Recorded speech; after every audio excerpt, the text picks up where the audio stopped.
You have queued up the Roulette Tapes, a program of adventurous music and conversation recorded at the New York City Concert Hall, Roulette. You can hear thousands of concert recordings from Roulette's past and present and find news of upcoming events celebrating innovation and imagination at roulette.org. Aren't you curious?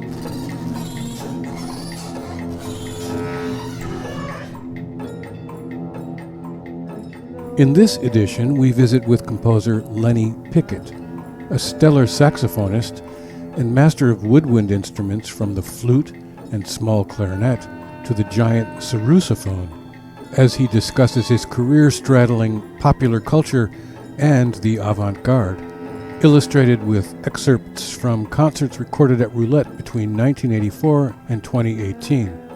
And now, Lenny Pickett.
Hi, my name is Lenny Pickett and I'm a saxophone player. You may know me from my work on Saturday Night Live. I've been the saxophone soloist on the show since 1985 and I've been the bandleader since 1995. I grew up in Berkeley, California in the 1960s and early 1970s. The Bay Area was a hotbed of musical activity. It was a mecca for musicians. You could hear blues musicians and folk musicians and jazz musicians from all over the country. There was a burgeoning free jazz movement there. There was a wide-open experimental rock scene. Local gospel music was on the radio every Sunday. Electronic music was a reality at Mills College and through pioneers like Pat Gleason, Morton Subotnick, and Don Buchla. It was the land of an experimental music tradition that included Lou Harrison, Terry Riley, Steve Reich, and Harry Partch. There was a world music scene that included a resident gamelan orchestra and outdoor African and Afro-Cuban drumming sessions that happened every weekend on the university campus. All this plus open format radio stations and a local soul station where Sly Stone was one of the DJs. It was a wonderland of musical novelty.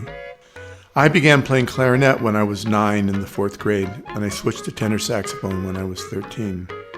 My stepfather was a jazz musician, a trumpet player. He would sit with me for hours playing the piano while I practiced improvising along with him. He had a group of friends that were jazz musicians, and I began improvising with them after school and on the weekends. And soon, I opted to stop going to school and just play music all the time.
I did my first gigs when I was 14 with a local soul band, and I began forming my own bands with my friends. We played in bars and on the streets, at parties, wherever we could play. In 1969, I met Bert Wilson, a neighbor of mine and a saxophonist who was among the avant-garde jazz musicians in the Bay Area. We became friends. He invited me to his apartment, played records for me, introduced me to his musician friends, and gave me a couple of saxophone lessons. In 1972, Tower of Power hired me to go on the road with them, and I toured with them until 1981, eventually recording 10 albums with them. In 1981, I moved to New York to get off the road and settle down with my family. New York offered two things: creative opportunities and a way of making a living without traveling. Before I made the move, I had been recording in my home studio, composing with the tape recorder. When I got to New York, I set up my studio and continued to compose, while I began looking for work in the recording studios around town as a studio musician. Before I made the move, my wife had been living in New York, working as a dancer in the downtown music and art scene, working with the choreographer Andy DeGroat. She knew many composers and musicians. Through her connections, I met people like John Gibson and Philip Glass, Ned Sublett, Scott Johnson, Eric Richards, and quite a few other people. Some of the studio musicians in town knew about me through my connection with Tower of Power, and I began to find work as a studio musician, working for different acts as well as doing some film dates and commercials and many different kinds of recorded music. Recording studio work was not very steady though, and in 1983 I got an offer to go on the road with David Bowie, and I took it. We were traveling for the better part of a year. Up to this point, I've been composing for myself in my recording studio, but on the road with David there was a saxophone trio that was the horn section for David's band. We called ourselves the Borneo Horns. Steve Elson played baritone sax, Stan Harrison played alto sax, and I played tenor sax. As we traveled, I composed a number of saxophone trios that we would play during our time waiting for the sound checks to start. When the tour was over, I put together some rehearsals and we did some gigs playing at benefit concerts and other things of that sort. In 1984, we did a show at Roulette.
I brought some recordings of our gigs to an interview that I did at WKCR. And Jeff Moldauer, a brilliant singer and interpreter of country blues, who was once married to Maria Moldauer and also a record producer, heard the broadcast and found me and asked me if I would like to make a Borneo Horns album. By the time all this had happened, I'd taken the job at Saturday Night Live as the saxophone soloist. And while I was there, I met the great record producer, live event impresario, and all-around musical genius, Hal Woner. Hal was our needle drop guy who selected music from recordings to underscore many of the comedy sketches and films. Jeff Moldauer also knew Hal, and he asked him to participate in making the Borneo Horns album. This began a relationship with Hal that resulted in my participating in a number of his recording projects, including recordings with writers William Burroughs and Allen Ginsberg. Through my work with the Borneo Horns, my music became better known, and I had the opportunity to work with a number of different choreographers, including Stephen Petronio, Charlie Moulton, Marta Renzi, and Yoshiko Chuma. The documentary filmmaker Frederick Weissman heard my music when the Borneo Horns played at Summer Stage while he was making a film about Central Park, and he asked me to participate in creating an opera based on one of his films, Welfare, about a New York City welfare office in the 1970s. Some years later, I worked with Fred Weissman again, and the Minneapolis-based choreographer James Sewell and his company, making a ballet based on Fred's first film, Titicut Follies. In 1989, I did another concert at Roulette, a solo concert this time, using the music from the piece that I composed for choreographer Bebe Miller's dance called Thick Sleep. It's a solo saxophone performance to tape. The piece is about a half an hour long and uses 72 wind instruments. The tape recording accompaniment includes 36 tracks of saxophones, plus clarinets, flutes, double reeds, and a percussion section, all of which I recorded myself and eventually remixed and released as an LP last year.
Roulette has always been a fantastic resource, providing me and many other artists, including musicians, dancers, and visual artists, with a place to perform and create. I have always been able to explore my interests there, no matter how unorthodox or unusual they might be. As a policy, Roulette embraces and supports many genres of music experimentation, from aleatory processes to free improvisation, as well as more formal types of composition and concertizing. In 2012, I did a concert at Roulette using a very traditional jazz ensemble with Michael Wolff on piano, James Genus on bass, and John Hadfield on drums and percussion, with tape music elements added in as well.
My upcoming concert on September 18th has a little bit different approach. I'm interested in how making music is the act of creating sound and space across time. Music has, as its most basic attribute, the possibility to manipulate time. It can act as a mnemonic and help us remember certain times. Music can suspend the sensation of time passing or increase awareness of time passing. It can inspire action and movement and rhythm, and thus gather listeners in a common experience of time. All of the music in my upcoming concert reflects my interest in time. Most of the titles are dates, time markers that represent the time that the first idea for the piece of music came to me. There are several metric modulations, time transitions that play with the steady flow of time. There are mixed meters that create interruptions in the flow of time, and there are ostinatos that suspend time. Music also requires sound, and all sound can be perceived as music. In this concert, I've chosen sounds that I have a particular fondness for. The sound of a vibrating air column, the sound of a resonant object being struck, the sound of a plucked string stretched across a resonant material, the sound of air vibrating a suspended reed. The presentation of this music reflects my interest in how multiple sounds coexist and interact in a shared space. I'm using instruments with matching dynamic potentials, and all 12 of the players are capable of producing sounds at volumes to blend with each other without the use of amplification. This makes it possible to have sound emanating from 12 different sound sources, plus the myriad variety of sound sources that the percussionists have available, rather than the now common practice of using microphones to collect the sound of each instrument, electronically mix those sounds, and then channel them to a pair of speakers.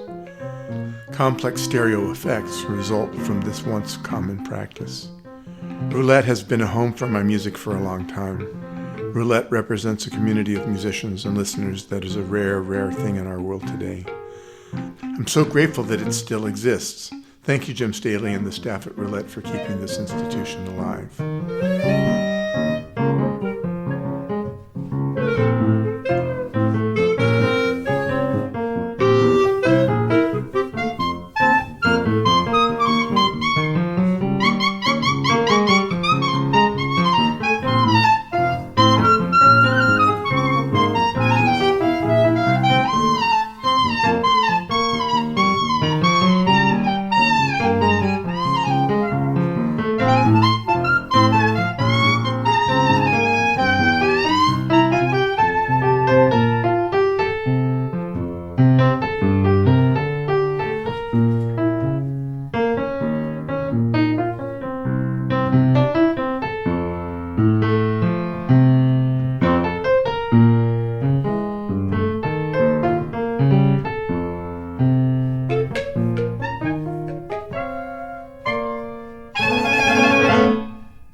We have been listening to the music of composer and performer Lenny Pickett.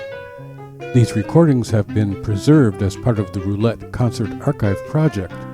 This podcast is a 2021 Webby Award honoree and is made possible in part with support from the National Endowment for the Arts and the Grammy Museum. Please subscribe. This is David Weinstein at the desk. Thanks to Lenny Pickett, his collaborators, and all listening.